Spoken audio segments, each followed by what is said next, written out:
Akizungumza katika kikao cha kupokea maoni kwa wadau mbalimbali kilichofanyika katika ukumbi wa Wizara ya Utalii Kikwajuni mjini Zanzibar, msajili wa hazina wa Serikali ya Mapinduzi ya Zanzibar Wahid Mohamed Ibrahim amesema kupitia kwa rasimu ya mpango mkakati itasaidia kuweza kujua mali inayozunguka wakati wa matumizi. Tumekutana hapa na rasimu ya serikali kwa ajili ya kupitia mpango huu na baadaye kutoa maoni ili tujue za serikali ziendelee.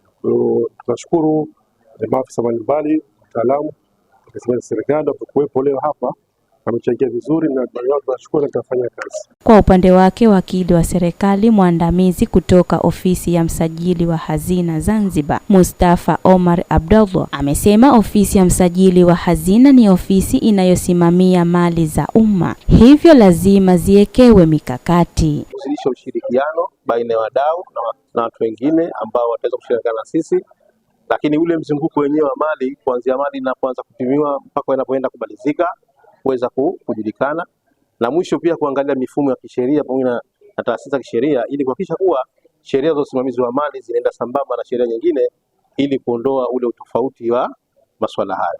Nao baadhi ya wadau walioshiriki kikao hicho walikuwa na haya ya kusema.